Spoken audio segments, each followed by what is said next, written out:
Yeah, Sunday, yeah. Hey, I'm back in my bag, I know they missing me. Hey, you know I go hard until they finish me. Hey, I wake up and grind, they try to limit me. Highway to heaven, you know we by high intensity. That's right. I'm back in my bag, I know they missing me. Hey, you know I go hard until they finish me. Hey, I wake up and grind, they try to limit me. Highway to heaven, you know we by high intensity. Sundays with Justin, Mondays we hustling, Tuesdays still training, by Wednesday it's draining, shot wet like it's raining. It's not though, try to knock me off my pivot, I'm straight to the block though. I can't do no pump fake, still watch out for the block though. I'm not your average player, I'm all-star status. Give all y'all answers, not no ball hog, bastard jump shot, look synthetic, but it's all natural. Body full of ice like I got back from. What's up, y'all? It's Coach Justin. We're here again at the Sit Down Podcast. We have a very, very, very, very special guest. We're at a very, very special location, something I've been wanting to do for a while now. Coach Moe, how's it going? Doing good, Justin, man. I want to congratulate you on the podcast, man. Thank you. Because I've been listening to most of them. Right. They're picking up steam, Yeah. and you're doing a real good job, man. I appreciate congrats. that. I appreciate that. Thank you for coming on. Obviously, something we talked about a long time ago. Yeah. We had to do the planning and get everything situated. Let's start off by taking people back a little bit as when Coach Moe was younger, you know, in high school and stuff. You went to Mac, right? Yeah. Okay. So let's talk about that. Like, how was that? Okay. Well, you know, I was born in Arkansas. Really? Yeah. I never knew that. Yeah. So when did you come to California? I was in the second grade. We moved to wow. West Oakland, and I went to Prescott. And from Prescott, I actually went to Montera. I spent a year and a half at Montera. Why out there? Well, back then, you know, they had the so-called brighter kids. Okay. Got an opportunity to go up in the hills, and it was 5 of us from Prescott. Got to go to Montera. I think about 20 got to go to Westlake. Okay. And everybody else had to go to Lowell. Okay. And so I was at Montera. Thing about it was, I used to have to catch the bus at 6 o'clock in the morning. That young? Over in front of the post office on 7th Street. Back then, at 6 o'clock, it used to be dark.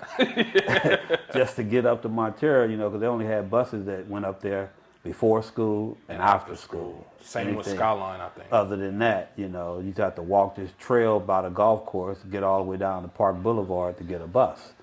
And so, but I didn't have a problem with that.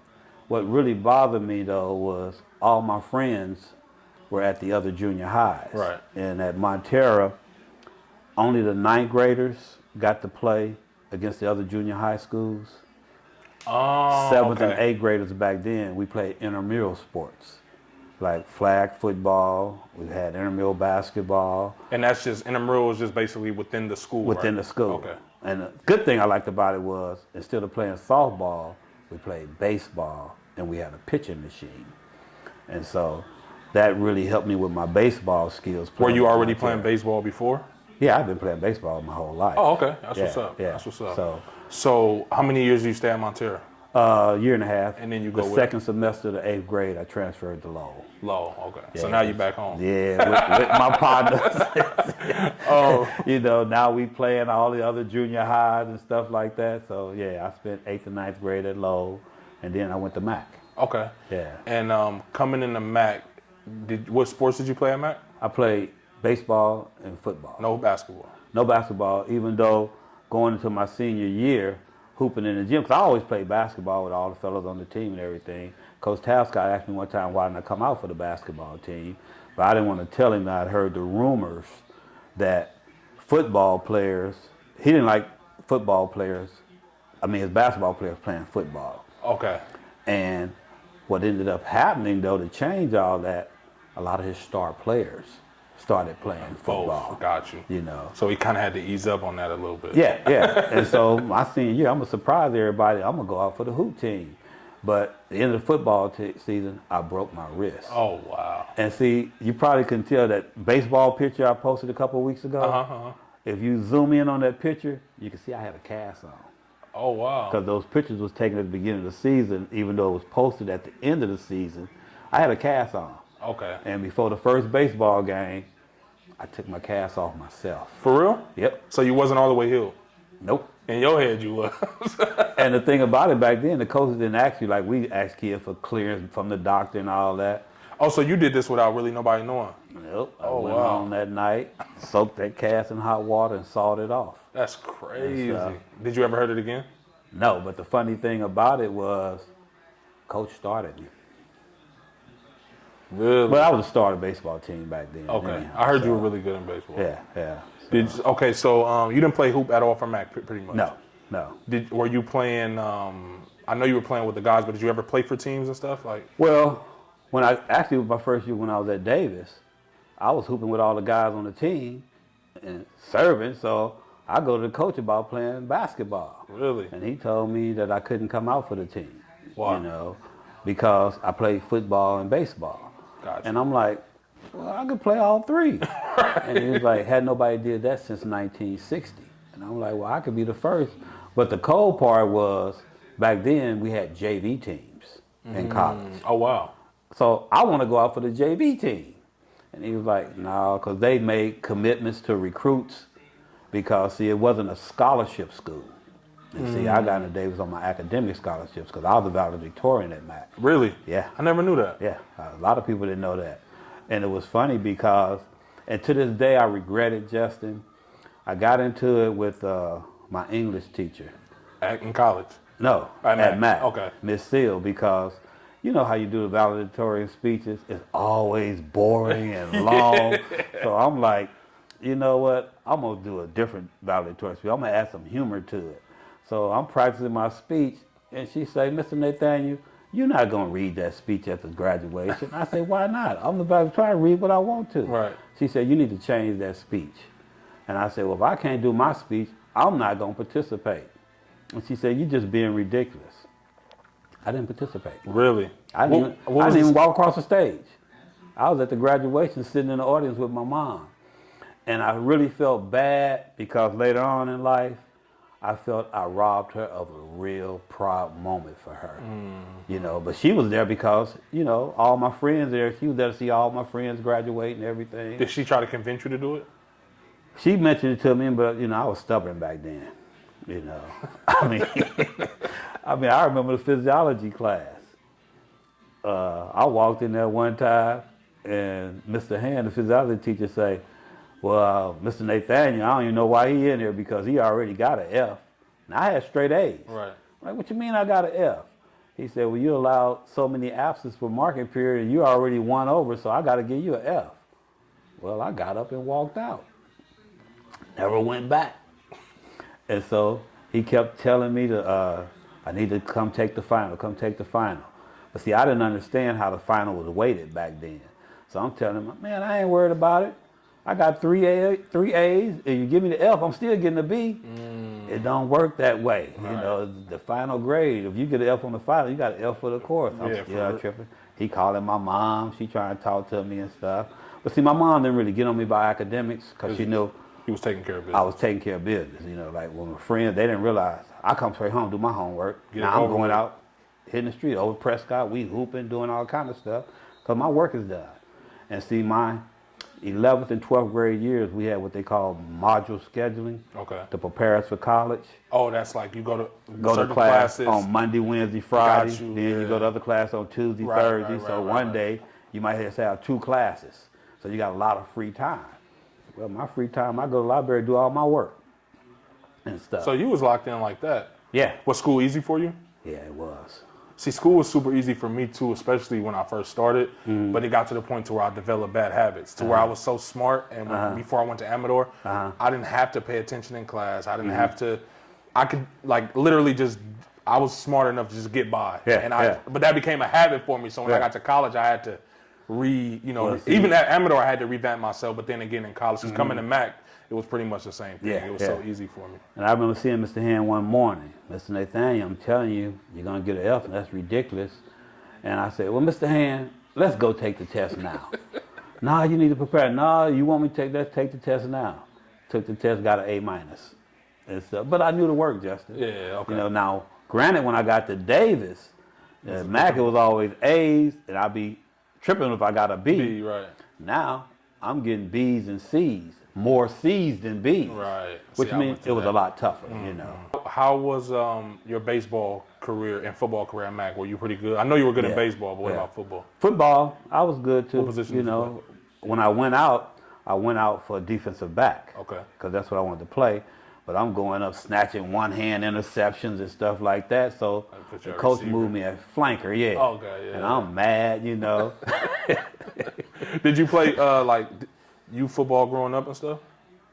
Well, see, we didn't have football like they had the Dynamites and the Saints You and all guys that. have that. Nah, we played football on the street. In the street. Tackle football in the streets. That's crazy. Campbell Village. That's crazy. Playing the A-car. That's playing crazy. the 24-ville. Oh, so y'all had y'all hoods playing against the other hoods? Hoods played hoods. That's fire, though. Yeah. Did y'all used to get into it and stuff? Oh, man, did we? And see, finally we had to move our Campbell Village games to Prescott because, you know, we played in the village. Okay. It's grass, sidewalk, you had the walkway, the sidewalk. So y'all would still play over that? We play there. People getting knocked over hedges into the walls and stuff. I remember we used to play tackle football in front of my granny house on 28th and Chestnut. We used to play out in the street a lot. Yeah. But yeah, that's crazy. I was thinking about that the other day. Even in, I think, elementary school, we used to play tackle football on the concrete. It's like, what were we thinking? Yeah. We used to actually play Campbell Village. Okay. But when Campbell Village played the other hoods, I played for Campbell Village. Oh, really? Yeah.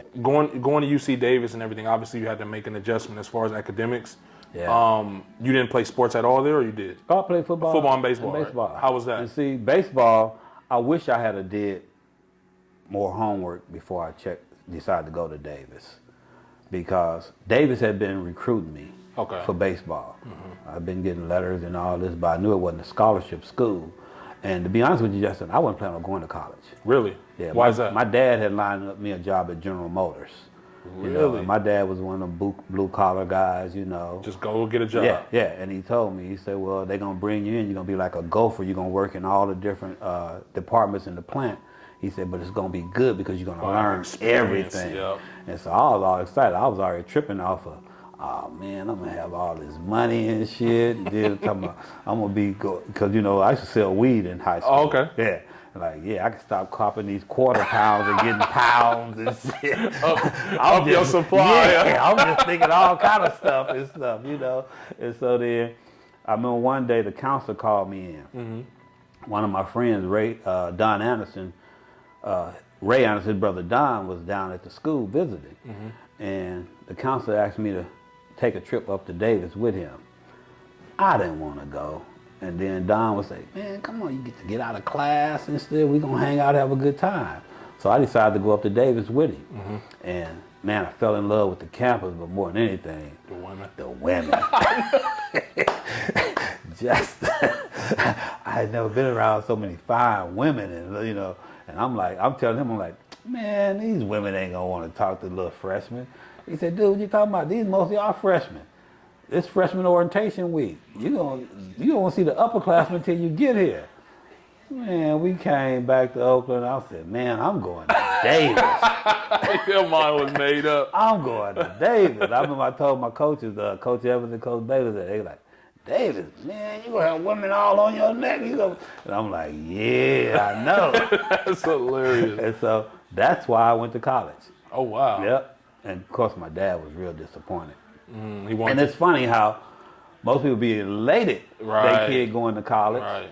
But, you know, he was like, and nobody in my family had went to college, you know. I think that it's crazy how that was how it was back then. Mm-hmm. And then we went through that era where everybody was pushing college. But I think slowly but surely people are going back to that way because the college is starting to lose its credibility a little bit because of there's so much information out there. And the good thing back then, Justin, was like we had programs at the school. Okay. Like electronics. Trades. And taught guys how to be electricians. Oh. We had auto shop. Taught guys how to repair cars, you know. Wood shop and carpentry. Mm-hmm. You know, and I was in the carpentry class, and we actually refurbished, I think, 2 or 3 houses while I was at Mac. Oh, wow. And my senior year, we built a house from the ground. Really? Laid foundation and everything. Yeah, see, that's all in West Oakland. Really? Yeah. That's crazy. And so, they need to bring stuff like that back. Yeah, and see, guys graduated high school with skills, knowing, you know. Having trades already pretty much. That's fire. Yeah. They need to bring stuff like that and see, back. that's what I understand. And with the funding, you know, they talk about lack of funding. And the funding is greater now than it was back then. Right. You know, especially as far as recreation. I always tripped off that. And that's what kind of led me into coaching. Really? You know, my first experience coaching, like when I was at Davis, after coach wasn't gonna let me play. He had a team of guys that got cut from the varsity. Now his name was Coach Hamilton. They used to call him Ham's Rejects. Okay. So Ham's Rejects, they was recruiting me to play for them. Okay. And I was gonna play for them until I found out that all the brothers had got together, put together a team that had been going on for a number of years called the Sweet Blacks. Okay. When I heard about the Sweet Blacks, it was like, oh no, I'm playing for the Sweet Blacks. You know? And we actually would win intramural. Intramural was big back then. Okay. You know, so when I come back to the Bay, you know, they had what they called a circuit. Okay. You know, and everybody played on the circuit, you know. The circuit is just like... Well, it was tournaments everywhere from San Jose to Sacramento, Okay. Fresno. They always had these big tournaments. And they used to have one locally down at Martin Luther King Okay. in Richmond. Okay. And so we got to play with different teams in the circuit. And then at one point... So this is like AAU basically at this time? No, this is like, the circuit was called semi-pro basketball. Okay. Because a lot of guys were college guys. Got you. Okay. Guys that was in the pros that weren't playing anymore. Right. You know, like Joe Ellis, guys like that. When they stopped playing, they played on the circuit, you know. And so you might see, you ever watched the documentary Doug Harris did on the TLC? No, but I saw pieces of it. Yeah. Somebody was just telling me about that not too long ago. I mean, I think my dad. Somebody.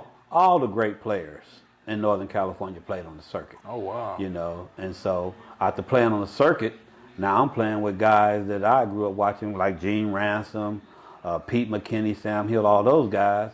Now I'm competing against them, holding my own. So now I'm figuring, okay, you know, my game must be legit. Right. Shit. But I used to always think, in the East Bay, your game ain't never legit if you ain't played for Mr. Belford on Belford Believers. Okay. Now, we always played against Belford because at one point, we put together our own team called Oakland West. And I was kind of spearheading that, you know, all the guys would chip in on the entry fees and stuff like that. So because I was the organizer, I was per se had to be the coach. But in reality, we coached ourselves. Okay. You know, and my thing back then was, you know, I always started, but I said, if guys are playing more than me, they ain't got nothing to bitch about.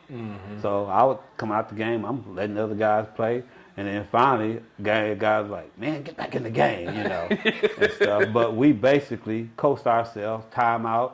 Guys, anybody need to blow anybody? Oh, yeah, man, get me, you know. So we got through that. And so I'm thinking, I got to play for Belford so I can legitimize my game. And so one time, you know, Belford used to picket City Hall because he had all this property out there. And they had rent control. So he used to be walking with this big old sign, a huge sign. Walking picketing. So we used to talk, and he'd tell me how he play in these different tournaments. He might have 15 players one game, then the next game he got 5 or 6, like that. So he said, well, Mo, why don't you come play for me? And they were playing a tournament at Mare Island. And so I said, all right, Mr. B, I'll show up. So I show up that night, and he got about 12, 13 guys. So I'm like, all right, I'm just going to sit here and enjoy the game. Mo, what you doing? Get a uniform, put the uniform on. Mr. Belford, you got all these guys, I figured. Man, put a uniform on. So I'm tripping like, man, I'll put a uniform, I ain't gonna get to play and shit. Yeah. But, you know, I enjoy out there. So, you know, Belford ain't gonna leave me alone if I don't. Right. Put the uniform on. Man, I played more than half the game. Oh, wow. So now we in the locker room and guys is bitching, you know, and they like, Mr. Belford, Mo ain't been to one practice, and you letting him play down the whole game. Well, Mo playing defense. Y'all the rookies ain't playing no defense and stuff, you know. And I was shocked I got to play that much, you know. And so, and then he got on me. You know, first he got on Tony Jackson. Okay. Getting on him about when he was at DePaul, what all he did. Now he wasn't doing this, wasn't doing that. And I'm like, fuck, he ripping Tony's ass, you know. And Tony was a great player. And so then he turned to me. He said, Mo, and I don't understand it. You know, you play against me, you score 20, 30 points. Now you're playing for me, you won't even shoot the ball. And I said, well, Mr. Belford, look around the room. Right. You got 10 All-Americans on the team. Somebody got to pass the ball. Oh, rookie, I don't want to hear that. And I'm like, wow. So the next day, I'm going back, Now I'm living on a hilltop at the time. Man, it took me like 45 minutes to get to Vallejo and stuff. The traffic was so bad. Yeah. And so when I finally get there, he only had like 5 players on the court. And I'm like, wow. So I'm looking through the thing, getting my uniform, and I get the shorts, and I'm looking for my jersey. Oh, just get any jersey and go check in the game. I'm like, damn. So I just put a jersey on, checking the game, playing the whole first half. Now we're in the second half. Now here come about 3 or 4 guys in the door. And they over there, you know, looking for their jersey and this and that. And I remember this one kid, Luckett. He go to check in. They ask him what's his name. He say, Luckett. They like, oh no, you already in the game. You had his uniform? Because I had his jersey on.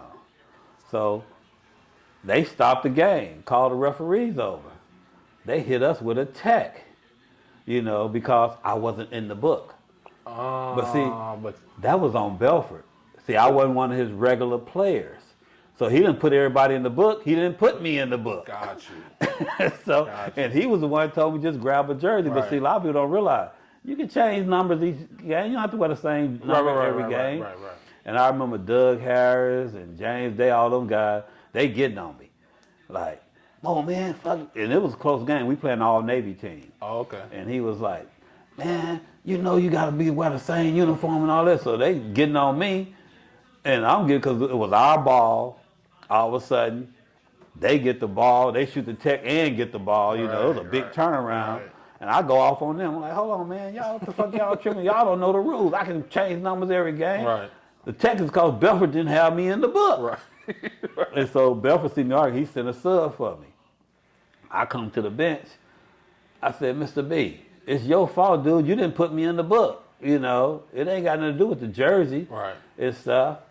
And he was like, man, I don't want to hear that mess. I thought you was a smart ball player. You a drunk like the rest of these fools.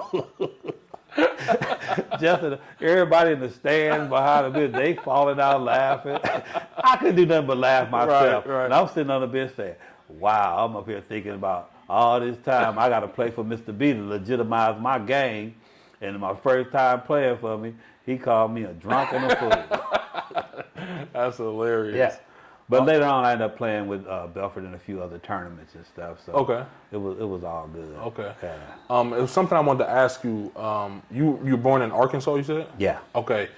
Was there any type of culture shock when you moved to Oakland, or was it pretty much the same? No, it was because the year before that, we had lived in Milwaukee for a year.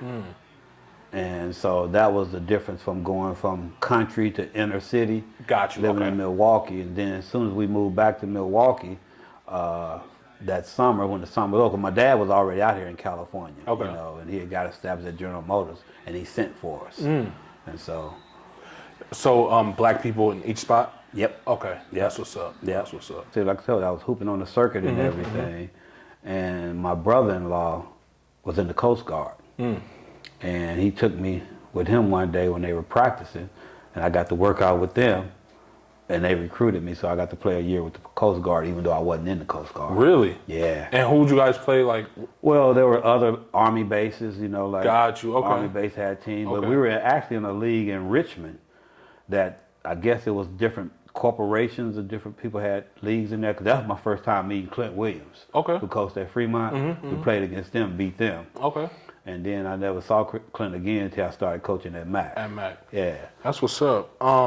So at any point, like while all this is going on throughout college, did you ever think like, man, maybe I'm gonna coach basketball one day? Like, how did that come about? Well, that came about because my younger brother, Hook Mitchell, Maurice Horton, all those guys down in West Oakland, they were playing for Bushrod in the Greg Brown tournament. And I went and see them play in the championship game. And they won. And I was so impressed with them. I asked them, I said, damn, man, why y'all ain't been playing in more teams? They was like, man, it just ain't no teams to play for. And I was like, wow, when I came up, all the rec centers had teams. Prescott at an after-school rec center. We had a team at Prescott, Willow Manor, Cole, Jefferson Park. Everybody had these, and then, of course, you had the Boys and Girls Club. So everybody had teams, you know, so we would all play. And so they were just like, it wasn't our team. So I said, well, you know, what if we put a team together? Because me and my partner at the time, Howard Jackson, he had played at Mac, and we were like this coming up. And that's really how I got good. Playing with him? Me and Howard would play one-on-one. We first started playing, Howard would beat me 10 games. And then it got to the point to where he'd win 6 and I'd win 4, you know. But, you know, he had that big body. He could take me down low. But we just played so much, and then we started playing together, going around.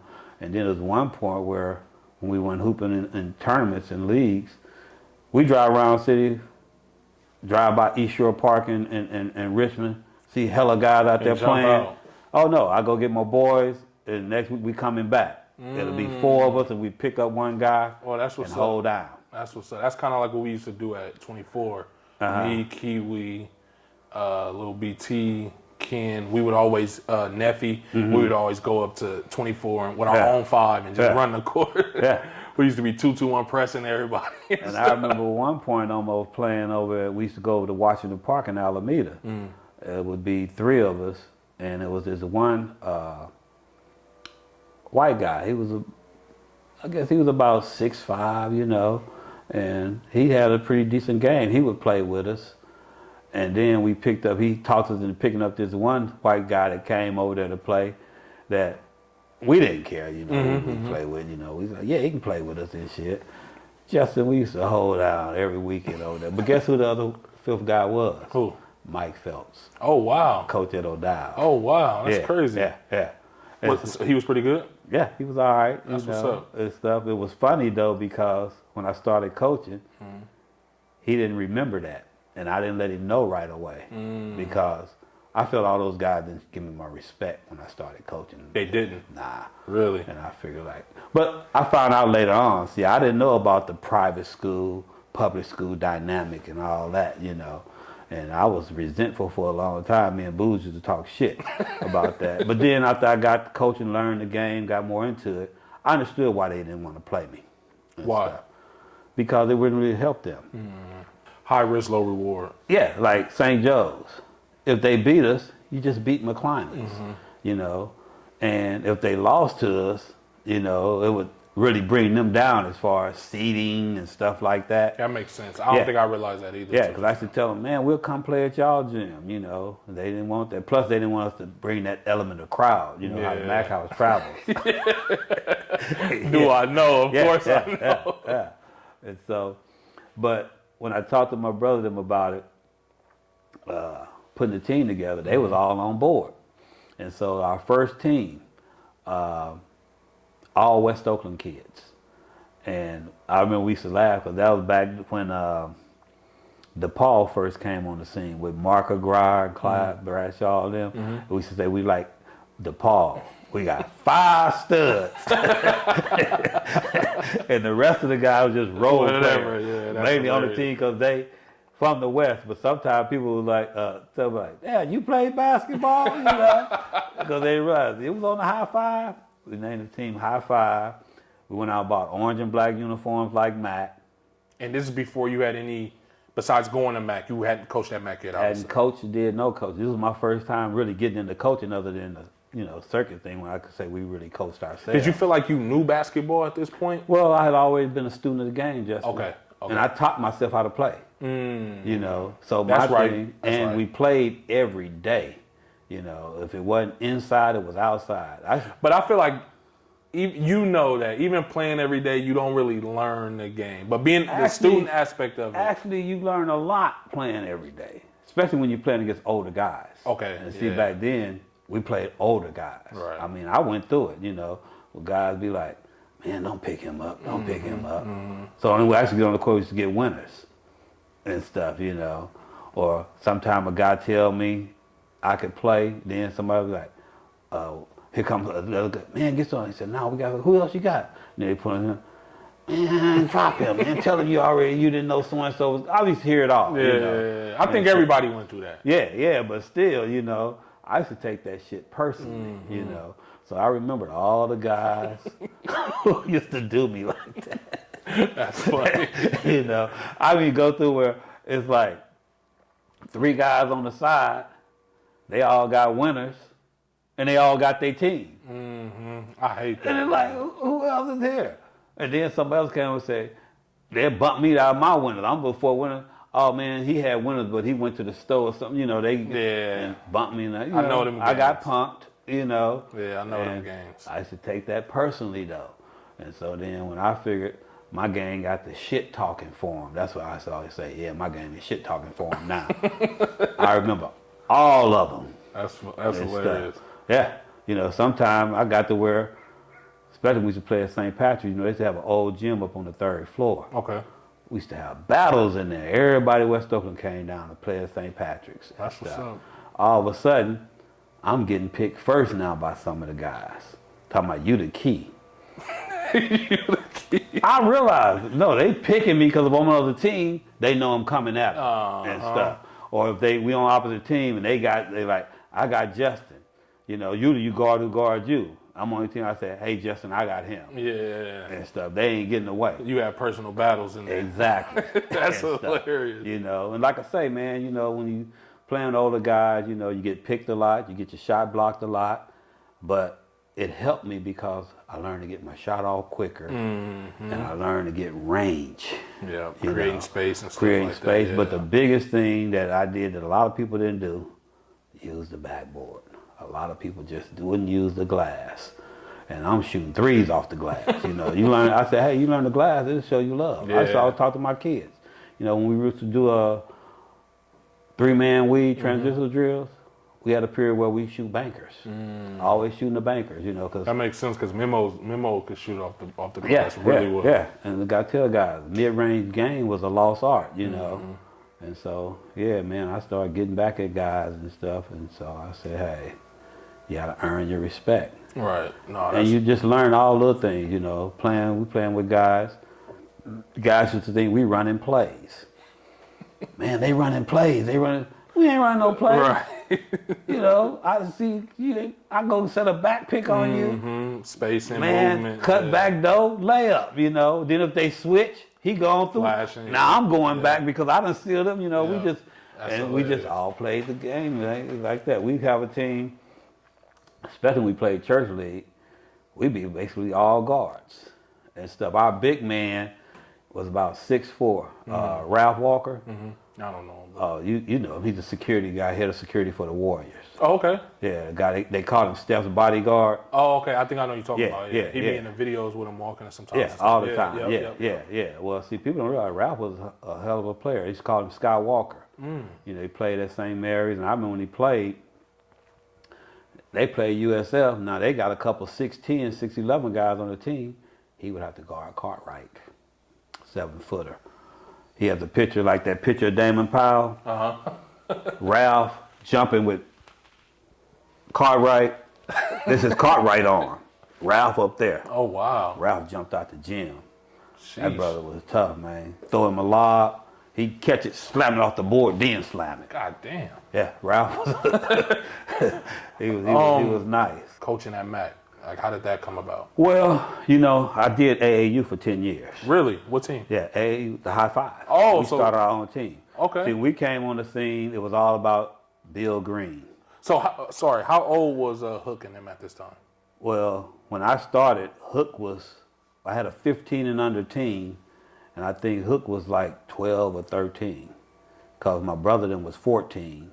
So you basically and he was a couple years younger than them. Oh, wow. And man, I thought when you started that they were already grown. I didn't realize. No, they were young. They were young. And when we first got started, I would call around every rec center, Boys and Girls Club, everybody setting up games and finding tournaments and stuff like that. And the first year, we played something like 52 games and only lost like 5 or 6 of them. And half of the ones we lost were to high school teams. I mean, I always tell people, I used to tell my kids at MAC, that was one team where I could just think of a play and draw it up, and they execute it to a T. They all had that basketball knowledge and stuff. And we played teams back then. Bill Green had a team of all-stars. I know that name, Bill Green. Yeah, Bill Green. coached everything. Matter of fact, Bill Green coached me back in the day when he used to be at Deformery. You know, I played for Bill Green and stuff. He did baseball, basketball, flag football. Green did it all. And Mr. Payton. Okay. The family. Right. Those were the two teams. It was to be Green Machine and Family. They ballot out every year. ONBL, all the little rec leagues and stuff. We used to have a big league at EOYDC at the time. High Five came on the scene and started tapping that ass. And thing about it was, nobody knew none of my kids because they were all from West Oakland. They knew a Hook because Hook used to play with the Boys and Girls Club. This, you know what this sounds like to me? Dominators before the Dominators. Yeah. Because that's how I looked at the Dominators when they was really the only West Oakland team, but they was coming to play against the Rebels and the Soldiers. All, you know what I mean? That's funny. But it was funny. We played in Santa Rosa, Sacramento, San Jose, wherever we played.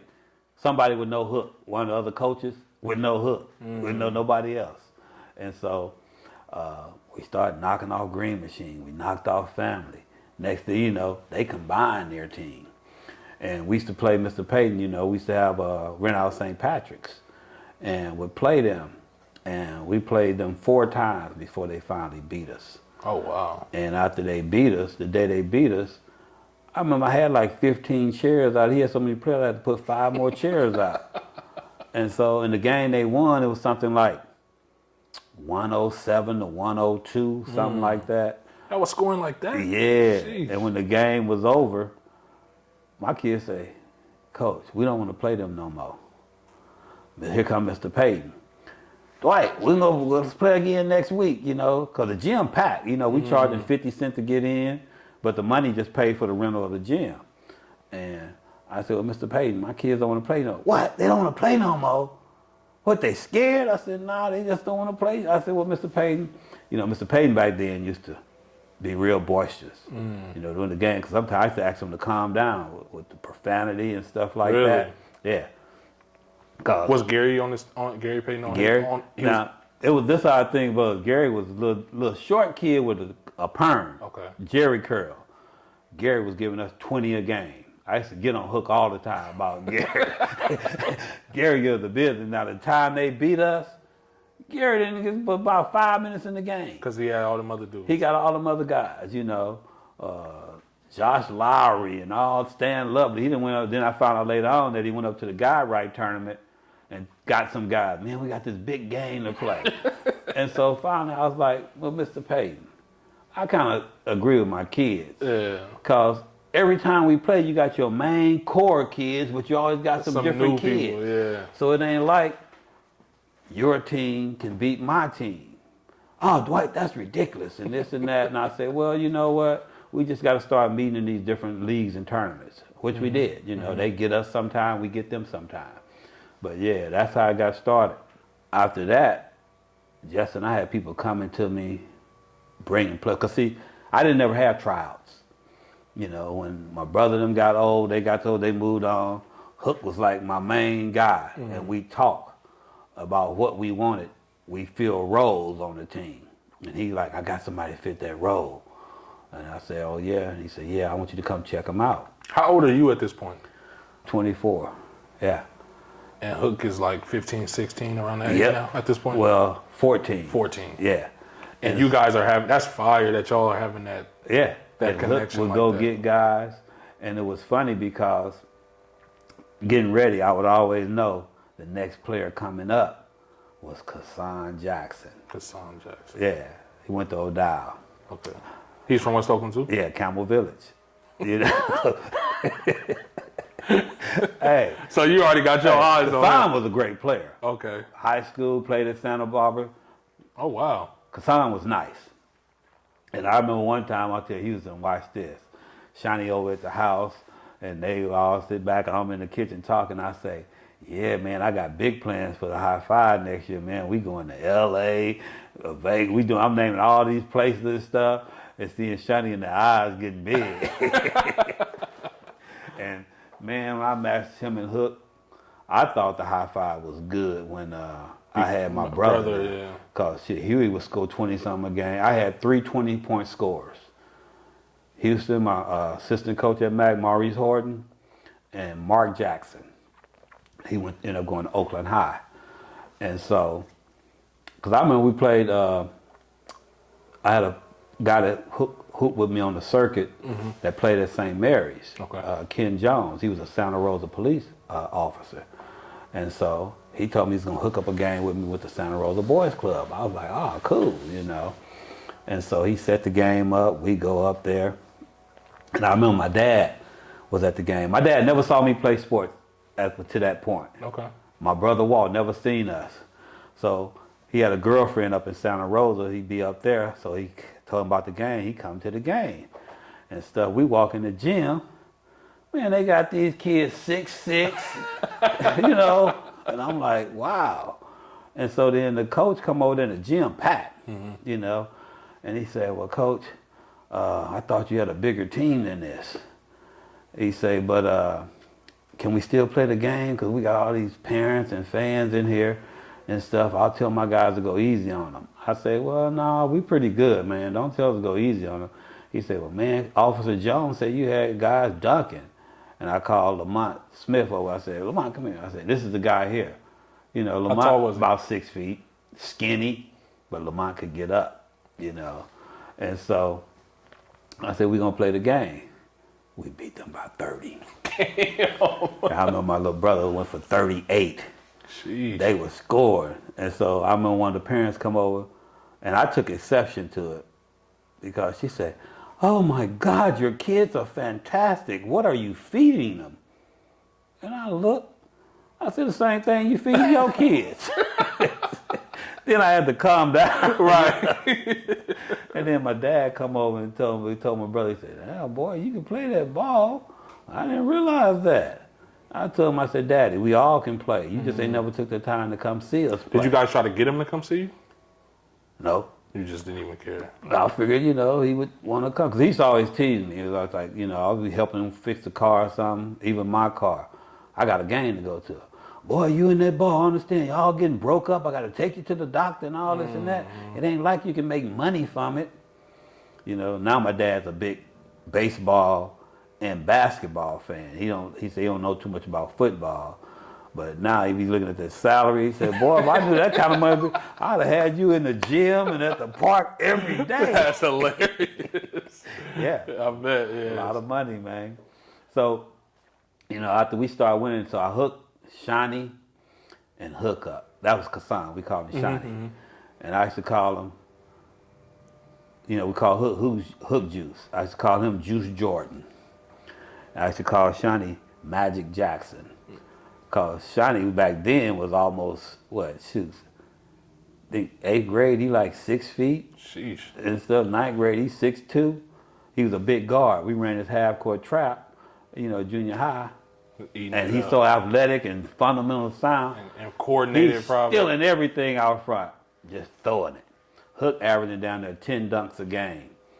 And what was crazy, the year before that, they in the gym trying to dunk. I'm like, Hook, come on, dude. You're probably the only one on the team who won't be able to dunk. And a year later, Justin, he averaging 10 dunks a game. So flying. Yeah, it was crazy, man. I mean, Hook was just took it off. And after that, man, I had people coming up to me, bringing me players. You know, I ended up Al Lewis, Craig Johnson, Kawan Harvey, Wilbert Fleming, Tabiti Larkhart. All those guys played at Hamilton because they were in a tournament. They were in with the family and a bunch of other San Leandro Boys Club, all of them. And so at one point, they coach sent them to play for me. My biggest pickup, this guy named Craig Presky came up to me one day and said, Coach, man, we really like what you're doing with your kids. You know, Bill Green, them, they got all-stars. They just throw the ball out there and right, they playing. just let them run around. He said, but look like you guys are running sets and doing stuff like that, you know. Y'all more structured. He's saying, I went to Castlemont back in 1960. And if you live in the suburbs and you want your kid to be able to play ball and get good, you need to bring them in the inner city to play with the black kids. He said, now I got a son who's going to be a freshman at De La Salle. If you let him play for your team, I can bring you this 6th, 7th, 8th grader. And I'm like, 6th, 7th, 8th grader. Ended up being Eric Bamberger. I don't know who that is. Bamberger was for years coached at Deer Valley. He went to Ignacio Valley. He was the I do know him, NorCal actually. Player of the Year. If that's the guy, I think he worked at Amador for a little while. He might have. Super tall. Yep. I feel like he was a PE teacher at some point. At some point, he was at Amador. Bamberger, I do remember this dude. Yeah. That's crazy. Bamberger ended up playing for me. And the thing about it, though, Phil Preske's son, Craig, the kid going to De La Salle, he was like a throw-in. Man, that kid was hella good. Really? And tough as nails. I always tell people he was like a Steve Kerr-like. Could knock down that jumper. That kid was hella good. That's what's up. That's and then, crazy. Kassan being at O'Dowd, he ended up bringing me Steve Smith and Mike Dones. And at one point I had a front line of Eric Bamberger, who at that time was about 6'8", Antonio Davis, who was like 6'6", 6'7", and Mike Dones from O'Dowd was like 6'5". Damn. And then I had Shiny and Hook at the guards. So y'all was rolling. Oh man, then my bench guys was even good. Let me ask you this: looking back, were you a good coach at that point, or were you still just like kind of? Well, no, I thought it was because my thing back then was, AAU was all about winning, and my thing was teach the kids to play the game the way you played. And that's what people ask me, man, coach, how you get them to play so hard with this and that? I just teach them to play the game the way I played it, Because, I was one, you play with reckless abandonment, you didn't care about your body. You went all out and stuff. And back then, being that we used to have a small team, we were really good. Like I said, I'm in one church league team, Mackey.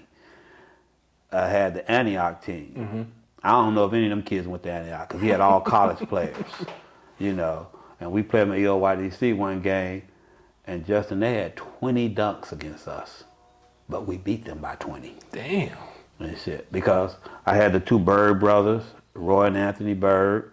I told you about Ralph Walker, my two brothers, and I even got some of the younger kids to play with us from Mac when I started coaching. I brought in Sean York, Sweet Son, Malcolm Lewis, and see, those guys were already talented, but they jump out the gym, and now they playing with guys like Malcolm.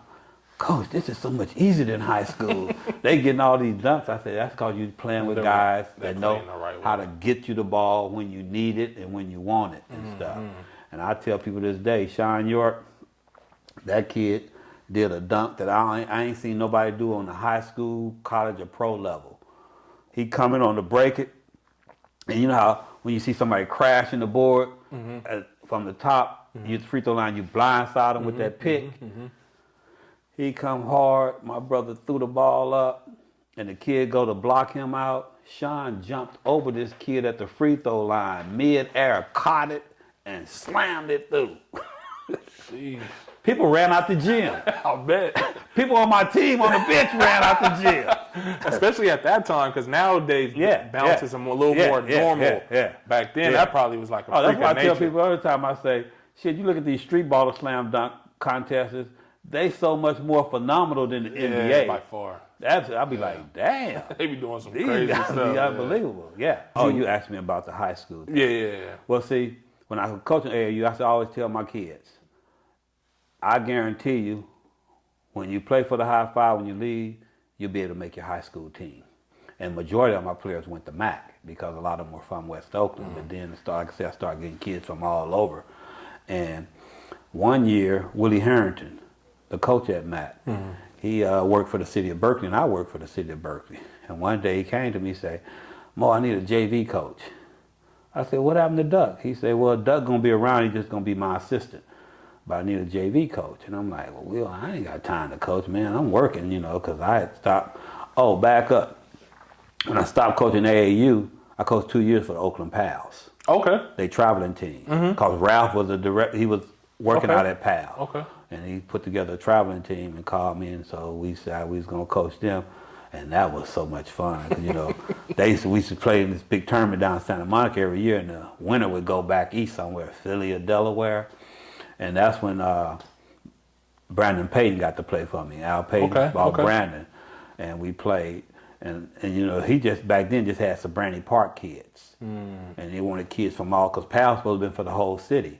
So when I came, I bought West Oakland, North Oakland kids and stuff. So I did that for 2 years. And so when Willie asked me, he say, "Man, I work for the city too, Mo. You got more time on the books than I do. You just got to be able to flex it and work it and this and that." And I'm like, he said, "Come on, dude.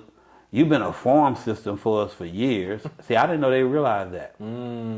He said, "Yeah, you've been sending us kids and doing this for years."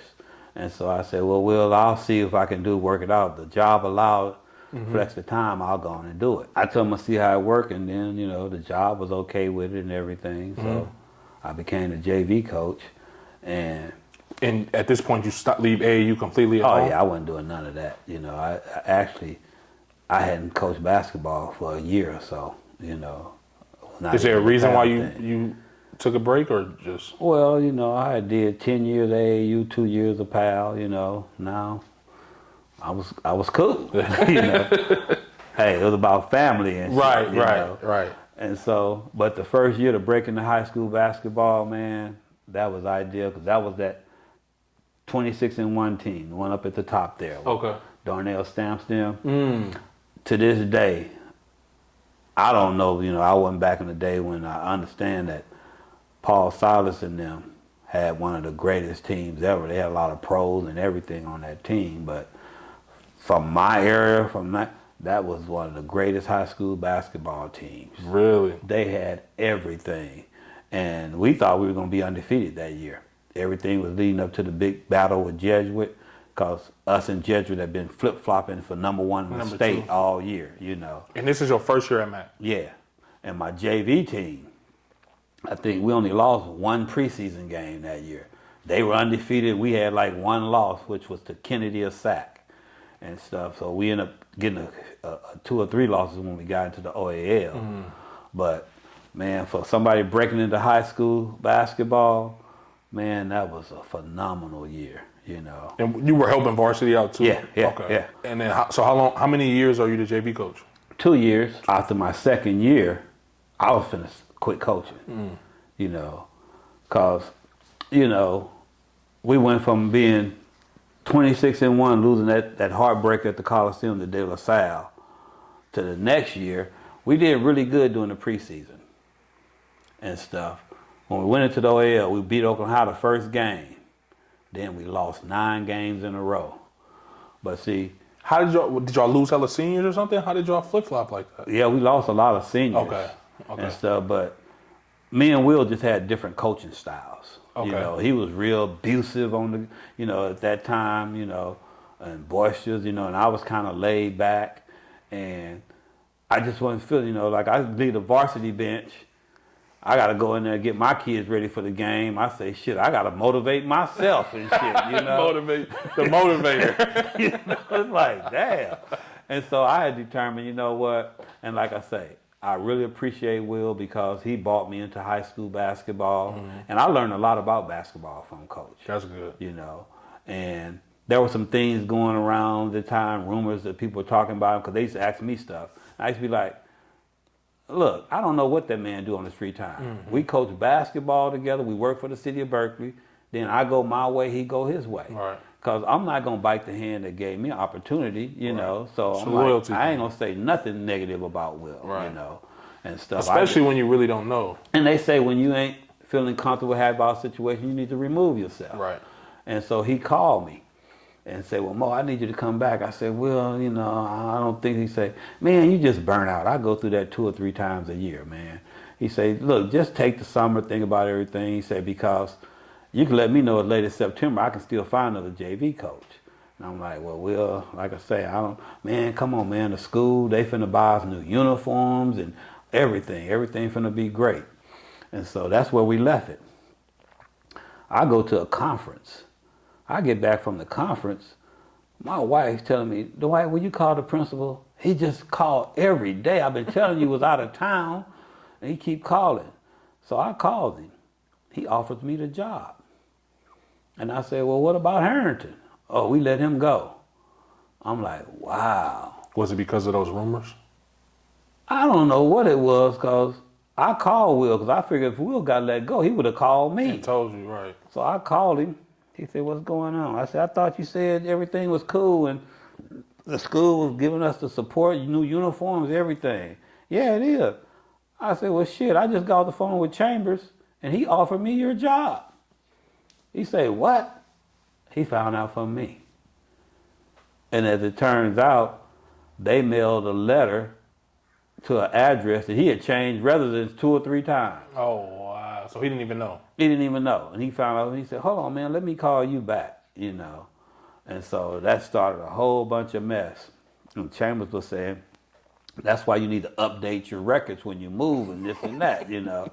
But I thought it was kind of chicken shit, because I feel like, if you're going to fire me, bring me in. Yeah. Or at least call me. But yeah, bring me in. Yeah, but we talk, you know, let's talk and stuff. But see, a lot of people was intimidated by Will, you know, and stuff. So probably because he was so boisterous. Yeah. And so then I'm talking to the principal again, and he told me that the AD had recommended me for the job. And I was like, oh, really? He said, yeah. And so then I'm talking to Willie and telling him, you know, man, they fire you like this. I ain't fucking with them. You know, and Will was like, well, no, Mo, look, I prefer you to get the job for the kids. He said, you know how they are now. You know what to expect and how to deal with them. And I said, well, Will, I'll talk to the kids first and see how they feel about it. You know, if they want me on board, you know, after talking to them, maybe I'll do it. In the meantime, you know, Chambers had contacted me about taking Joe Johnson, who's a MAC alumni, as my JV coach, saying that he could bring a lot of financial support and do this and that. And I'm like, oh, okay. But my thing, what do you know about basketball? Right. So I called Claiborne, who was the AD and who coached my 2 younger brothers. And so I asked him about Joe Johnson. And he said, why didn't you ask him when y'all met? I said, met? We didn't meet. I mean, he said, wait a minute. You, Joe Johnson, and Chambers didn't meet at Chambers' house over the weekend? I said, Al, I've been out of town at a conference. I just got back. He said, wait a minute. One of y'all lying to me. So it's like, hold on. I ain't got no reason to lie to you, right. You know. And so then he got off the phone. I guess he called Chambers. So he called me back. And he said that he don't know which one of us lied.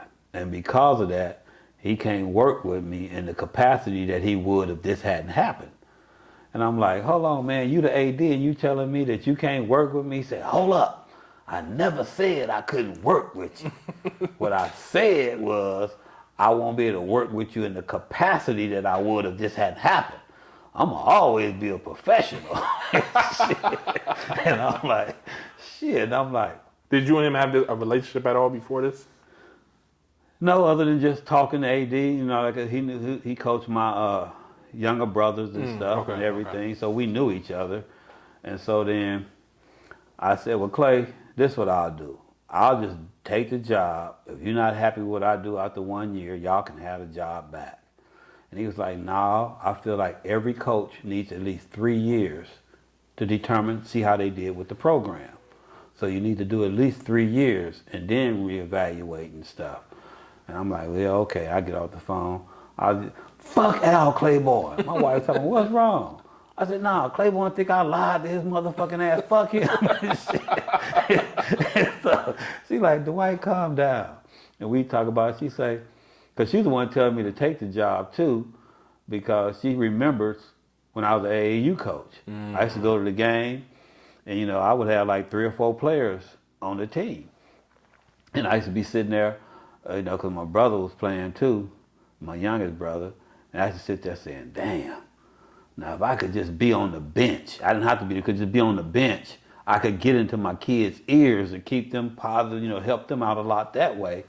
And she said, all the time you used to sit and talk about if you could just be on the bench with them and this and that. Now is your opportunity. Yeah, you need to at least give it a try, you know.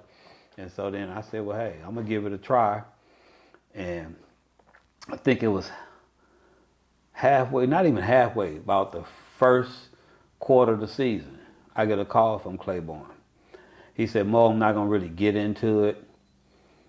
But I now know that it was Chambers who lied and not you. So I'm looking forward to working with you. Because I told him, I said, when we initially talked, I said, well, hold on. Chambers said you recommended me. He said, no, I didn't recommend you. Just like that. Well, you know, Playboy. I do, yeah. I do, though. I didn't recommend you. He said, Chambers asked me about you and Duck. And then I told him, well, to hire Duck would cause some issues with the district. I don't know what happened behind that, but they said it would be some issues. So Duck wouldn't be in your best interest to hire. He said, now Moe is well respected within the community. He did a really good job on the AAU level. He named about 4 or 5 positive things. He said, but the bottom line, he didn't think I was ready. I was probably a year or 2 away. And I told him, I can respect that, Al. You've been a high school coach longer than I have, so you know, you might be right. But my thing is, I'll never know until I take it on. And then how are you ever really ready until you jump in that fire anyway? Right. That's what I learned this year, obviously. Right. Because I had learned a lot from Will. What I didn't know was all the administrative stuff, because I wasn't seeing that. Tell me about it. And that was something I had to learn on the go. But like I say, I learned a lot from Will about basketball, particularly preparing for practice, right, doing a practice schedule and stuff like that. From a tactical standpoint, I learned a lot of stuff from Will. And so I really appreciated that. And it was funny because I ended up doing 4 years of varsity, and then I was, my wife we was going through, because it was just taking up so much of my time, because when I'm in something, I'm into it, and working, and it's the family that come up short. And so I told her I wanted to see Tucker through. I see Daryl through, and then I was just going to step down and stuff. How, are you winning those years, or how was your first year as the head coach? First year as head coach, we get to the OL championship game. Beat Fremont the first night and had to play them the second night. That's when they had the big riot. Because the guy made that call with no time on the clock, and they shot a free throw and won, when they should have just went into the second overtime. What was the call? You remember? A foul? Something? Yeah, call a foul. They missed the ball shot, and my big man, Levy, and him, they tapping, trying to battle for the ball. And he called a foul. And with the buzzer sound, we cheering every time. And they said, wait a minute, the dude said he had a foul. Wow. And the cold thing about it was, he called it a 2-shot foul, not 1-and-1. Said dude had control of it. Wow. It was funny because I seen that guy later on. The ref. Yeah, the next year, I've never dinged the ref. I was dinging him. But the head association told me, no, don't even waste your ding. You ain't got to worry. He ain't going to never do none of your games. So I was like, okay, cool. We go to play Castlemont that year. Who walks out? He does. But Justin, I have to say, he did a good game. He called a good game. And I was like surprised. So I didn't say nothing because he really did a good job. Later on, I'm going out of town. I'm at the airport. I see him. He came over to me and actually apologized. Oh, wow. And told me he probably shouldn't have made that call. He should have let the kids decide the game. And he said he lost sleep over that. And he seen me, he said he glad he saw me because he wanted to apologize. That's what's up. Well, the thing was it started a big riot. All the way downtown, everything. It was crazy that time. Mac versus Fremont. Mac versus Fremont, everything. When people they start busting out windows, doing they everything. start acting a fool. But it started with fights. Fremont people. Well, we go through the sportsmanship line to shake hands. Bottles start flying down. I told my kids, let's just go to the locker room. Are you serious? Yeah. And the police. Where was y'all playing at? The Henry J. Henry J. Yep. And the police came and told us to stay in there till they come and get us. We was in there for like 30 minutes. And then we came out, man, like about 40, 50 police cars. Jeez. It was like, damn, what the hell went on out here? And the good thing is y'all stayed out of it. Yeah. So you didn't have to worry about suspensions or nothing like that. Well, the season was over. That's the World Championship. Okay. You guys back then, getting into the NorCal was a lot of politics. Especially coming for the OEL, probably. And we went to the respect. seed meeting and stuff. And I remember talking, the commissioner called on me to talk on behalf of my team. And I was telling them how, as a first-year coach, I know wins and losses mean a lot to the committee. 'Cause I think we had something like 18, 19 wins. Everybody else on the board had 20 or more. And I said, I know wins and losses mean a lot. But as a first-year coach, I thought it was more important for me to establish discipline on my team. That culture. And stuff. And we probably lost 4 or 5 games that we could have won if I was just trying to win the game and stuff. That's a good point. That's a really good point. Yeah, but Justin, you didn't know how dealing with them folks that they're doing that thing because, hey, the OAL, we was the bottom of the pole back then, you know, and everybody was trying to get their teams in. And it should be like 2 at-large bids and 4 teams going for them. And so the commissioner from CCS, she say, well, I commend Coach Nathaniel on his disciplinary stuff, but how do we know our coaches didn't do the same thing and still won the game? And then Pete Seiko from the Sac San Joaquin, he even took it further. He really smashed on me. He told our commissioner, he said, now Lou, you know the criteria for being on the board is wins and losses, common schedules. He named about 4 or 5 different things. He say, and based on that alone, McClymonds shouldn't even be on the board. No disrespect to the McClymonds coach. How can you? But you disrespecting the hell out of me. You know? Don't disrespect me and say no disrespect. Hey, I'm hella mad. You know, so I started going off on him, and I say, you know, I just think it's sad that my kids did all this, they competed everything, and then we lose out because of a bad call at the Ooh, when I mentioned that bad call, they shut me down. They said, oh, let's move on, because they didn't want me bringing that up. And so I remember when I was there, I said, you know what? It's all good. I said, because we'll be back here next year in a position where y'all won't be able to deny us, you know, as a winner. And I stormed out. And I remember Frank Alaco, I didn't know who he was at the time. He came outside and stopped me. He said, Coach, man, don't let it get to you, man. Your team deserved to be in. And see, he was at Northgate at the time, and they were a lower division. They were waiting on their turn to come up. He said, man, I watched your team play this year. You know, you guys are really competitive. You guys deserve to be in this, so don't let it get to you. I said, well, I appreciate that. I said, well, like I told him, we'll be back next year. Were you? Yep. as the section winner. So there's no choice. Right, so we in. And then the year after that, we ended up going in as an at-large bid. We lost to Fremont the second night at the Henry J. Is this when Fremont is like stacked, all those banners and stuff they got? Well, if they OAL banners, then yeah, because like I say, back then it was us and Fremont. Okay. You know, and so, well, for the next 3 years, we win 2 OAL titles and make 3 trips to the NorCal. So that was your first 4 years. First year, you don't make it. Next year, we make the OAL playoffs every year, but we don't get into the NorCal. Right. Yeah. So the next year, you won OAL and made it to NorCal, obviously. Yeah. Third year, what? We got to the championship game. Lost to Fremont. The second night, we beat them first. Then we had to beat them twice. We lost the second night. Did you guys get in that year? We got in that year. And They then sent us to play St. Joe's. Okay. and then the last year was the year Fremont had to forfeit all the game behind Armand. But see, the Armand stuff didn't affect us because we lost to them when Armand played. No, we lost to them when Armand didn't play. We lost to them, and when he did play, we beat him. Okay. And so it didn't affect us, but so we were always sitting in second place. But with the losses, it dropped Fremont out, brought Skyline to third place, and moved Tech from third place to first place. And you guys stayed in second? We stayed in second. Okay. You know, and so. And then, so that year, you guys won the OAL? Yeah. Okay, and then went to the section? Yeah, we lost in the semifinals to Vallejo. Okay. Yeah, okay. That's when I always tease Vic about, man, you brought this old college team down here to play us high school kids. Vallejo was good at that point? They were really good. Okay. Matter of fact, 2 of those guys went pro. Oh, wow. Yeah. Oh, wow. Yeah. And then you had CC Sabathia was on that team. Okay. Demani Hendricks. Wesley Wilson was 6'11". Jeez. Brandon Armstrong, he played in the league, you know. They were good. That's what's up. So when you step away from MAC, how long were you away? What year is this?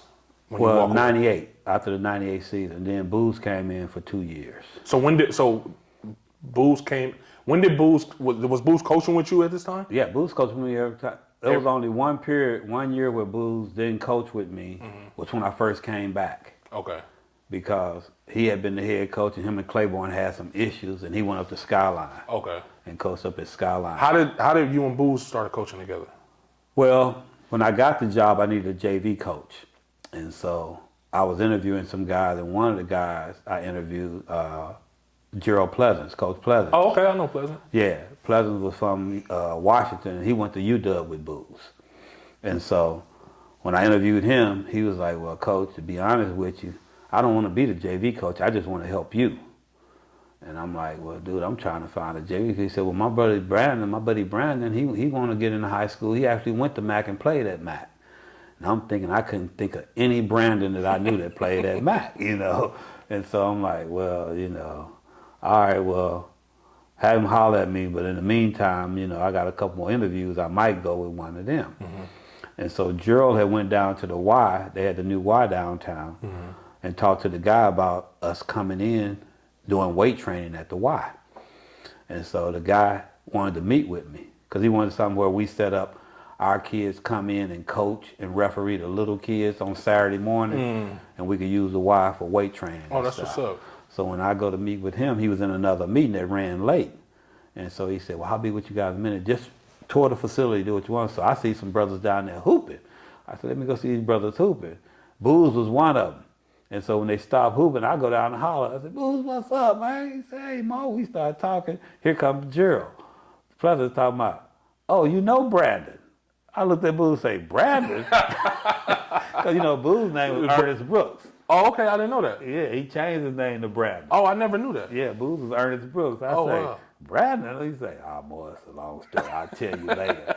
To this day, he never told me what that story is, but he became Brandon Brooks and stuff.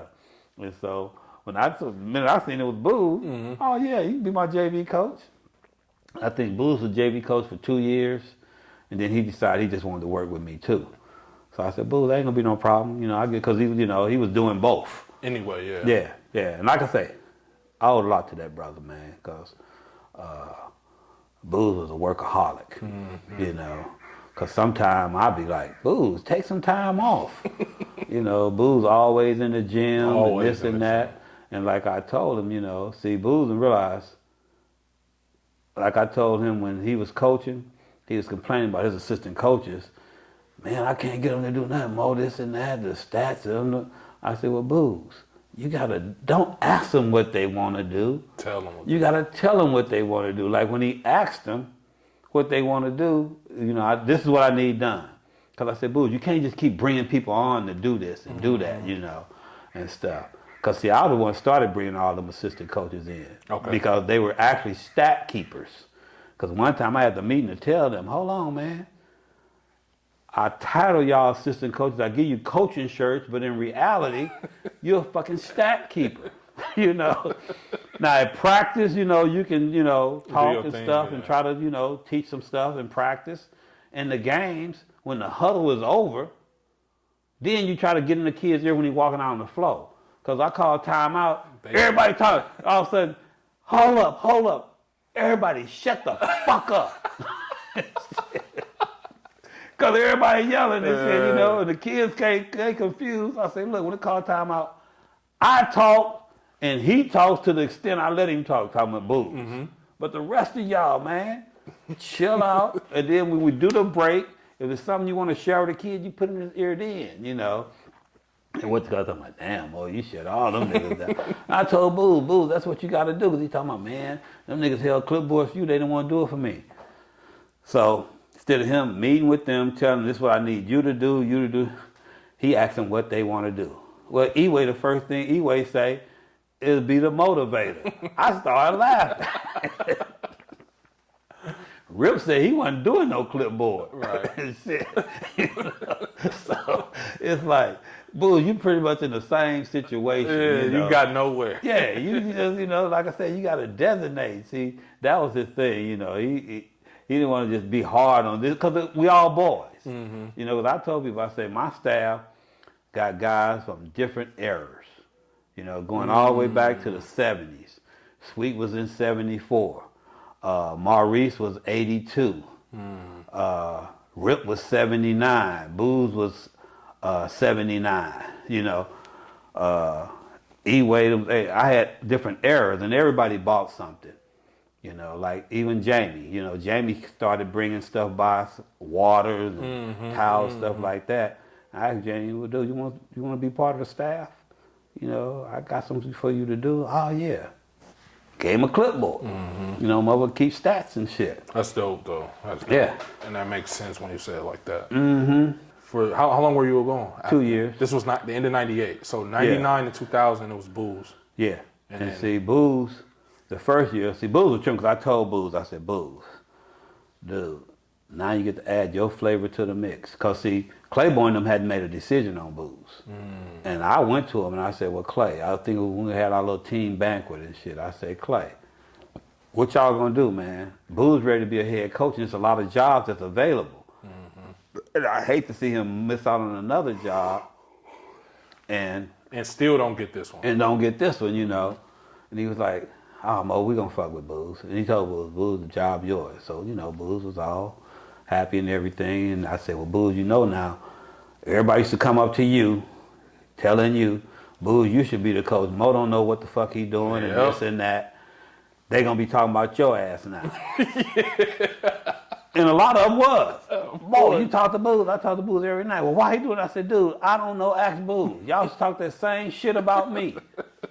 And so they walk on then, you know.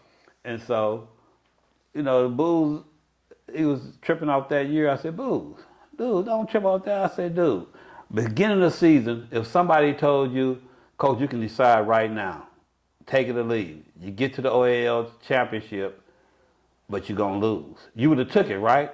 He said, "Hell yeah." I said, "Booz, your first year, we fuck what happened between the season with the win and losses. You made the playoffs. You got to the OAL championship. I think Fremont only beat them by a point. You lose to the motherfucking team that won state. Oh, yeah, that's not. Fremont won state that year." I said, "Had you won that game, that could have been you. You never know." I said, "So, dude, fuck what everybody say. Dude, you had a successful season. Be proud of it, you know." Well, the next year was when shit started falling apart, you know, because I came up one time.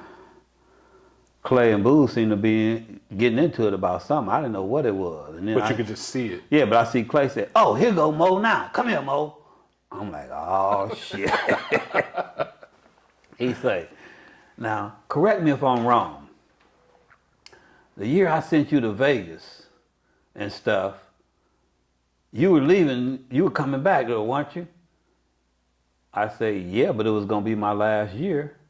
I say, "I remember you told me it may seem like it's counterproductive, but you're going to send me to Vegas because it was a coaching clinic up there." Okay. And that was 1 year, every major coach you could think of across the country was there. And Claiborne say, "Mo, I ain't never seen a field like this. So if you want to go, I'll pay for your airfare, your room, your fees for the clinic. All you got to do is take care of your food."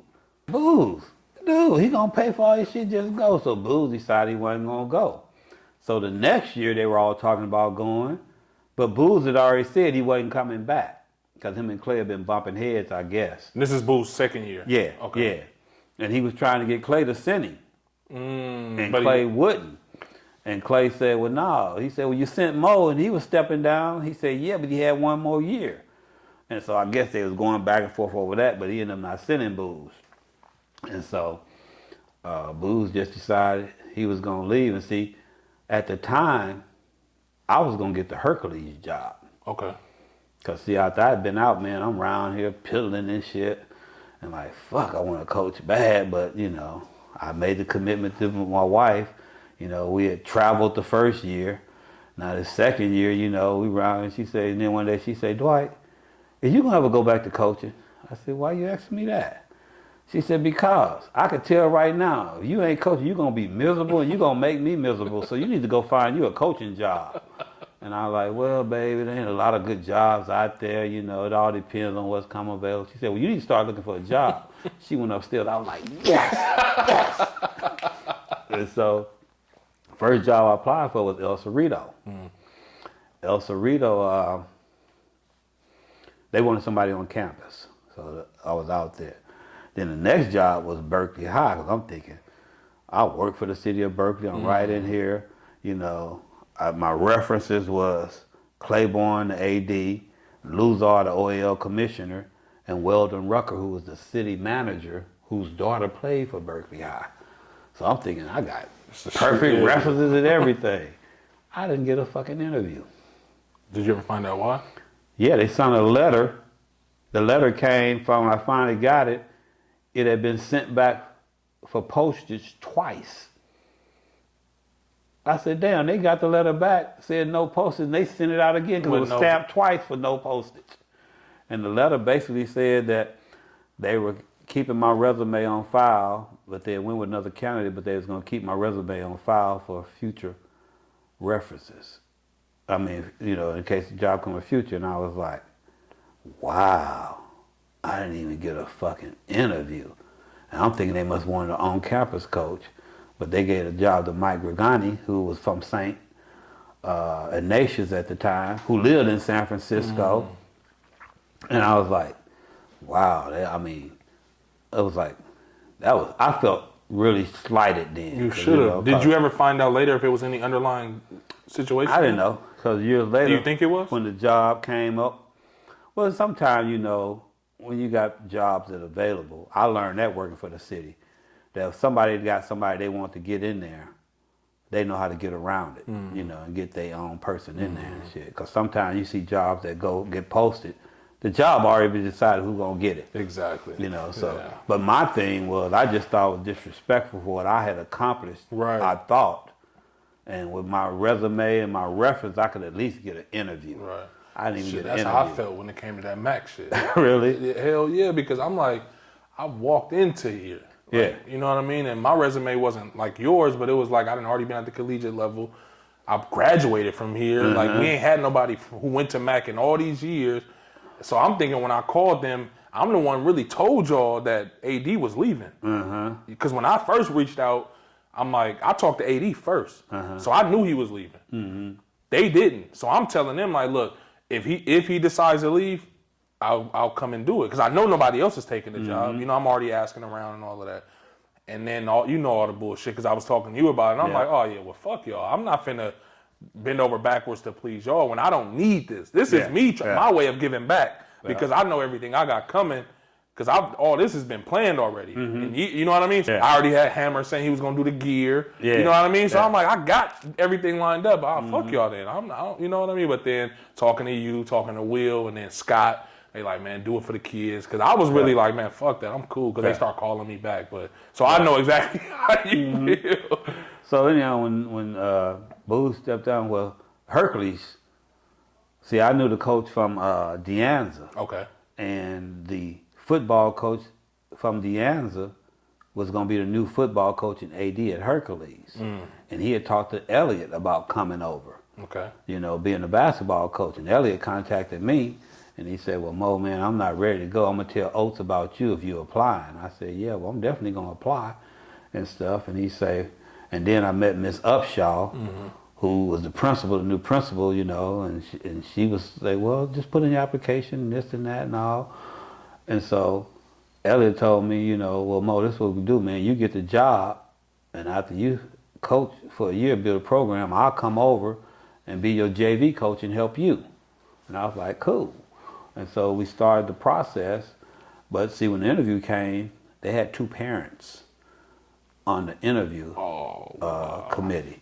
And so I called Oates that night and I asked him, what's the point of the parents being on it? Because, you know, parents, you know, I never had a lot of problems with parents, but I used to hear all the other coaches outside the OL talk about parents and stuff. Especially at those kind of schools. Yeah, you know. And so he said, well, Coach, we got some parents that started a booster club, and they're going to raise all the money for the athletic programs. But in return, they wanted to have a say-so in any coaches who weren't already hired. He said the only coaches that have been hired is me and my staff. So they were basically helping pick all the new coaches. I said, oh, okay. I said, cool. So I hung up, got to thinking about it, talked to my wife about it. She said, no, Dwight, you know you go there. You can't be doing like you do with them kids in Oakland and talking to parents like, and I'm like, well, shit, if it warrants it, I can. I said, I'm going to be me, you know? Right. And so I thought about it, called Oates back there. I said, well, Oates, and see, I didn't know they had made the decision. I told him I wanted to withdraw from the process. And he said, "What, they want to keep you at Mac?" Well, I'm sure they do, because see, when Claiborne called me with Booz, I told him Hercules, they postponed the school opening for a year. So I had to wait. And I said, "Well, Al, you know, man, I'm trying to get this Hercules job, and I think I'm going to get it, because it's a new challenge for me, building a program from the ground up." And he said, "Mo, I just need some stability in the program. So you just come back for 1 year, I'm cool with that." So that was the agreement. I was going to coach Mac for 1 year, and I was going to Hercules.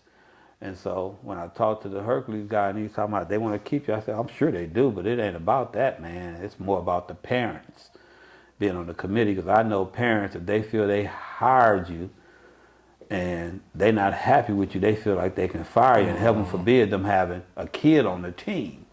And so I say, so I'm just going to go with my gut feelings, man. I'm going to withdraw. So then later that night, Elliot called me from Deandra. He said, "Man, what's going on?" I said, "What?" He said, "O said you turned the job down." I said, "No, the job was never offered. I withdrew before they offered the job." He said, "Well, they was finna offer you, you know, you was gonna be the coach." I said, "Well, Elliot, man, I just had a bad feeling about that." And so I see a loco. He said, "Dwight, what's going on? I thought you was applying for the Hercules job." He said, I said, "I did." He said, "Well, what happened?" Because they hired a guy who was an assistant freshman coach at De La Salle. And then I told him about how I withdrew. Well, that guy got the job. I think he either won 1 game that year or didn't win no games. But after that, the parents was on him. He left. And that's when they brought in Mark Olivier. Okay. You know, Mark brought his soldiers with him. Yeah. And they went to state the first year. Oh, wow. But then a whole bunch of stuff started behind that, because I got a letter put in my box about if I had a kid who was in Hercules High who played sports, if they felt that I feel he didn't get a fair chance because of all these transfers coming in. Oh, wow. It got ugly. They started following kids and stuff, because Mark stepped down so that they wouldn't put none of the kids out that year and stuff. And I think they ended up having to forfeit some games. That's when Tim Pierce was playing. I was about to say that must have been when Tim Pierce went over there. Yeah, and they had kids from back east, New York, Baltimore. For real? See, I was so young at this point. I watched Tim play like a couple times. Yeah. Because my dad was taking me to all the games, but I don't remember Hercules. I seen him play Hercules once, but that's crazy. Yeah. So I tried to get Booz to stay, and he like, "Nah, man, I need a break from the Mac house, man." Plus, he said my wife, she just need me to get a break. You know? So that one little kind of hybrid year you did at Mac, Booz wasn't with you? Nah, Booz was at Skyline. Okay. And then you obviously you didn't take Hercules.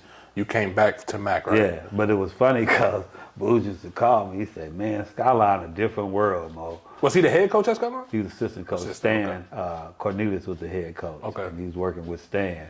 He said, "Man, this is a different breed of kids." He said, "We don't get the fan support like we do." He said, "Man, we have Saturday practice. Stan disappeared. He come back with 2 dozen donuts and orange juice and everything." The kids, they taking breaks, eating donuts, drinking orange juice. Now they don't want to put in no work. That's crazy. Finally, to the end of the city, he called. He said, "Man, I'm ready to come home." I said, "Booz, I told you it was already gonna be the door open for you and stuff." So he came back. How'd you guys do that 1 year, your first year back? We got to the OL playoffs and got knocked out by Skyline. Okay. Not Skyline, Castlemont. Because it was us, Castlemont, and Tech. That's when Tech was stacked. Yeah. But see, we beat Tech that year too. Like I tell people, every year Leon played. What year split. is this? See, I was coming to all these games, so I remember this. That was, I think, Leon's, must have been his sophomore year. Okay. Yeah, 2000, 2001. So this is when Kellogg's a freshman? Yep, and I had him on JV. And I remember one game he played varsity because this is my first time ever seeing Kellogg. I don't know why I even remember this play. He got a steal in the open court and got a dunk as a freshman. And I remember everybody was going crazy. Did he play varsity at all? That was his sophomore year. You sure? Because everybody was saying like he only a freshman. Like I remember that play vividly. I was sitting right behind y'all. I remember. Maybe it was a JV game. We were playing, it could have been. It might have been because we were playing. I remember we were playing Deandra, and we come out the locker room. And they finna come in. He all excited running to me. Coach Moe, I got a dunk. I got a dunk. That must have been that. And I told him, I said, okay, it ain't nothing but 2 points. His whole face was... He told me later on, he said, man, Coach, I was mad at motherfucker. I'm trying to get him on the show, man. I got to get him on the show. I was mad as hell at you. I said, well, dude, I didn't lie. It wasn't but 2 points and stuff. Yeah, and then the next year, which was his sophomore year, he was on varsity that year. Because, he was finna leave. Really? Because I think he started out was going to go to Fremont. But he ended up at Berkeley High. And I think he was at Berkeley High for a couple of weeks. And he left there and went to Tech. I think he was at Tech for a week or less than a week. Why did he leave? I don't know what was behind all of it. But it was like you guys didn't get into it or nothing. No, this was before I got before he came to Mac. Okay, I see what you're saying. Okay. Because... so he went to these schools first and then ended up at Mac? Well, he played with Fremont during the summer. Okay. Why he was going to Fremont? Why was he going to Fremont? Because I remember what Booth said. He said his cousin was on Fremont, but everybody Kellogg's cousin, Right. It ain't. So Booth said, oh, man, I tried to talk to the youngster, man. He told me I'm going to Fremont where I can learn some fundamentals. Booth said, after that, Booth said, man, fuck the kid, So you guys knew of him as an 8th grader, obviously. Oh, yeah, and I wasn't coaching. Oh, right, that's right. Booth was the head coach. That's right. And so when I came to Mac, when I came back that year, after a few weeks, he was at Mac. And then when he seen he was going to be on JV, he threatened to leave. You know what I mean? Right. Nigga, take your motherfucking ass on. So I called his mom, talked to her, and she said, well, see, that's the problem. All y'all coaches use my kid for his skills and do this and do that. And I'm like, hold on. I don't know about them other coaches. I'm probably AAU coaches or junior high coaches. Your boy in high school now, it ain't going down like that. And so after we talked a while, she said, well, Coach, you ain't got to worry about him leaving because I told him. After that ain't no more transfers. You're going to stay at Mac. And so I said, well, that's good to know. That's dope. And so he played JV that year and then the next year.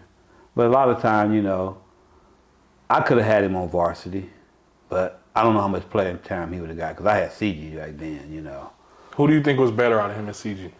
If you want to answer. Their games are different, but I never saw CG. I just hear a lot about him. If I got to take one, I'm going to take Kellogg because his size and he's much better defensive player. Kellogg, one of the best on-ball defensive players. Him and Will Cherry, I always tell people, best 2 on-ball defenders I've ever had. Really? Yeah. Kellogg used to always back tap people. He used to always get people with that. But Kellogg used to gamble a lot. And see, I used to catch all kind of flack from motherfuckers out the stands because I had this thing with Kellogg.